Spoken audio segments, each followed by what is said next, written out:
একটা ভয়ঙ্কর ভয়াবহ একটা মনস্ট্রাস একটা সময় পার হয়ে এসেছি। আমি বারবার ওই কথাগুলো বলেই নিজেকে এবং আপনাদের সকলকে আমি ভারাক্রান্ত করতে চাই না, কিন্তু এটা সত্য যে সেই সময়টা ছিল আমাদের জন্য একটা ভয়ঙ্কর সময়। আমাদের দলের ৬০ লক্ষ মানুষের বিরুদ্ধে মিথ্যা মামলা হয়েছিল। এখনও সেই মামলা কিন্তু তুলে নেয়নি আসিফ নজরুল সাহেব, কিছু কিছু বাকি আছে এখনও। আমরা আশা করছি যে খুব শিগগিরই এই মামলাগুলো তুলে নেওয়া হবে।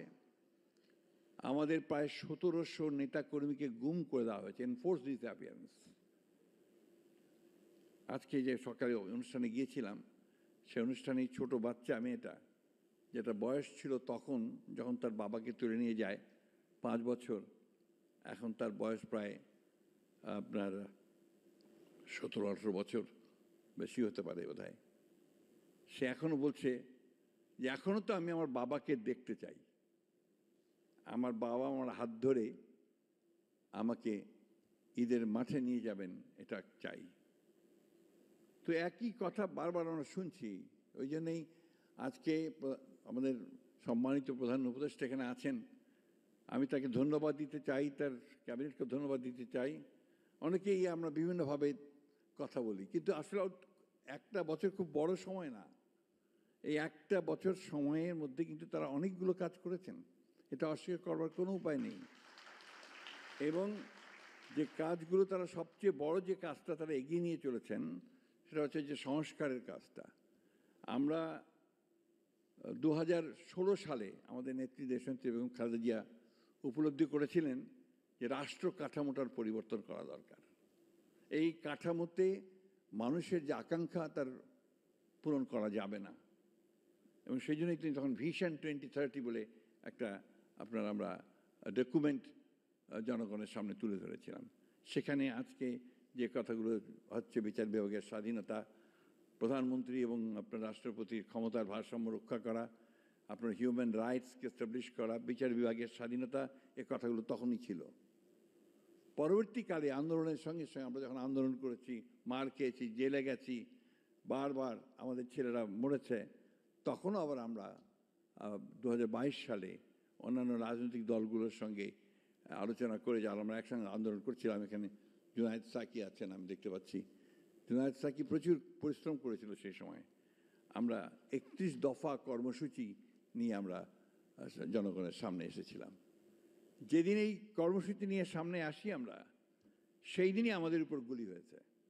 আমাদের অফিসের সামনে আমাদের সভা করার কথা ছিল, সেই সভা পুলিশ করতে দেয়নি, ভেঙে দিয়েছে এবং তারপর গুলি করেছে।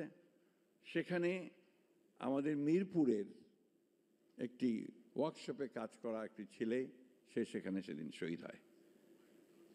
এরকম অসংখ্য, একটা দুটো নয়। তো সেই ৩১ দফার মধ্যে কিন্তু আবার এই সংস্কারের কথাগুলি আমরা বলেছি। আজকে পত্রপত্রিকায়, মিডিয়ায় বিভিন্নভাবে বিভিন্ন বিতর্কের কথা, মতদ্বৈধতার কথা বলা হয় খুব বড় বড় করে, কিন্তু আমি যে কথাটা বলতে চাই যে গণতন্ত্রে তো কিছু মতবিরোধ থাকবেই। রাজনৈতিক দলগুলোর মধ্যে যে সব এক কথা বলবে তা তো না। এই বিষয়টাকে আমরা খুব বড় করে দেখিয়ে আমরা জাতির মধ্যে একটা অযথা একটা বিভক্তির সৃষ্টি করছি। আমি মনে করি যে আমাদের কতগুলো বেসিক বিষয় ইতিমধ্যে আমরা কনসেনসাসে আসতে সক্ষম হয়েছি। আমরা আজকে দেখলাম পত্রিকায়, খুব ভালো লেগেছে, 12টি বিষয়ে, মৌলিক বিষয়ে আমরা একমত হতে পড়েছি। বাকি যে বিষয়গুলো আছে সেই বিষয়গুলো নিশ্চয়ই আমরা যারা নির্বাচন করে একটা গণতান্ত্রিক ব্যবস্থায় যাব, অথবা যারা আমরা সরকারে যেতে পারি, তাদের দায়িত্ব হবে, কমিটমেন্ট হবে, তাদেরকে একটা অঙ্গীকারবদ্ধ হবেন তারা, যে তারা বাকি কাজগুলো সমাধান করবেন। আমরাও চাই যে অতি দ্রুত এই হত্যার বিচার হোক। আমরাও চাই যে সংস্কারগুলো যেগুলো খুব জরুরি দরকার সেগুলো অতি দ্রুত হোক। কিন্তু একটা জিনিস আমাদের সকলে বোধহয় মনে রাখা প্রয়োজন, জনগণের প্রতিনিধিত্ব সম্পন্ন সরকার, এটা বোধহয় খুব জরুরি দরকার। কারণ ম্যান্ডেট নিয়ে কাজ করা আর ম্যান্ডেট ছাড়া কাজ করার মধ্যে অবশ্যই কিছু পার্থক্য আছে। আমরা আশা করি যে আমাদের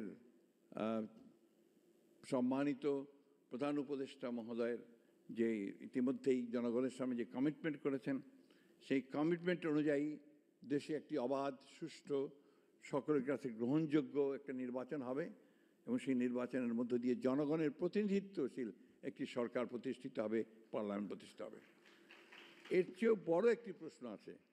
সেই প্রশ্নটি কী? সেই প্রশ্ন হচ্ছে যে আমাদেরকে প্রতিষ্ঠানগুলো তৈরি করতে হবে, নির্মাণ করতে হবে। আমাদের যে এত বেশি সমস্যা, এই সমস্যাগুলোর মূলে কিন্তু রয়েছে যে আমাদের সমস্ত প্রতিষ্ঠানগুলোকে এই আওয়ামী লীগ ফ্যাসিস্টরা ভেঙে দিয়ে গেছে। সেটাকে আপনার নির্মাণ করতে হবে, পুনরায় নির্মাণ করতে হবে। কাজটা খুব সহজ নয়, সময় লাগবে, কঠিন হবে, ধৈর্য ধরতে হবে। আমাদের এই জায়গায় আরেকটা সমস্যা আমরা নিজেরা তৈরি করেছি সম্ভবত, যে সহনশীলতার অনেক অভাব আমাদের মধ্যে আছে। এই জায়গাটাকে আমাদেরকে বেরিয়ে আসতে হবে, কিছুটা সহনশীল হতে হবে, ধৈর্য ধরতে হবে। নিশ্চয়ই আমরা এত কিছু পেরেছি, এটা পারবো না কেন? আমরা 1952 সালে তো ভাষা আন্দোলন করে ভাষা প্রতিষ্ঠা করেছি। আমরা তো 69 সালে একটা বড় ছাত্র জনতার অভ্যুত্থানের মধ্য দিয়ে সেদিনকার সেই শাসককে সরাতে পেরেছিলাম। আমরা তো একটা যুদ্ধ করেছি 1971 সালে, পাকিস্তান সেনাবাহিনীর বিরুদ্ধে যুদ্ধ করে, লড়াই করে, অনেক রক্ত দিয়ে কিন্তু আমরা একটা স্বাধীন দেশ পেয়েছি। তো সেই জায়গায় আজকে কেন আমরা পারবো না যে এতগুলো রক্তপাত, এত ত্যাগ স্বীকারের পরে সকলকে নিয়ে সমবেত প্রচেষ্টায় আমরা একটা গণতান্ত্রিক একটা বাংলাদেশ নির্মাণ করতে? আমি কথার উপর খুব জোর দিতে চাই, গণতান্ত্রিক বাংলাদেশ কথার উপরে। কারণ আমি বিশ্বাস করি যে একটা গণতন্ত্র, একটা ব্যবস্থা আমাদের সমস্ত সমস্যাগুলোর ধীরে ধীরে সমাধান করে। একই দিনে পারবে, বৈপ্লবিক কোনো ঘটনা ঘটবে এটা সম্ভব নয়, কিন্তু গণতান্ত্রিক ব্যবস্থার মধ্য দিয়ে সেই পরিবর্তনটা নিশ্চয়ই আসবে বলে আমি বিশ্বাস করি। আমি ব্যক্তিগত জীবনে খুবই আশাবাদী মানুষ। আমাদের সময় প্রায় শেষ হয়ে এসছে, বয়স হয়ে গেছে। এখন যে তরুণ যারা আছেন, এখানে আছেন, অন্যান্য এখানেও আছেন, আমি আশা করব যে তারা আমাদের জন্য ভবিষ্যতে এমন একটা বাংলাদেশ গড়ে তুলতে সহযোগিতা করবেন যে বাংলাদেশে সত্যিকার অর্থেই মানুষের অধিকার প্রতিষ্ঠিত হবে, মানুষ তার অধিকার নিয়ে একটা কল্যাণমূলক রাষ্ট্র নির্মাণ করতে পারবে এবং আমাদের এই শিশুদেরকে আর এইভাবে প্রাণ দিতে হবে না। আমি ধন্যবাদ জানাতে চাই জাতিসংঘকে, তাদের মানবাধিকার কমিশনকে, যে তারা একটা অত্যন্ত চমৎকার একটা ডকুমেন্ট আমাদের সামনে তুলে দিয়েছেন।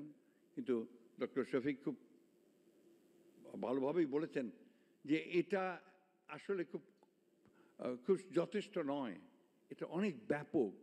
এই অত্যাচার, নির্যাতন, নিপীড়নের যে চেহারা বাংলাদেশের মানুষ দেখেছে, এটা অনেক বেশি ব্যাপক। তাই সবাইকে নিয়ে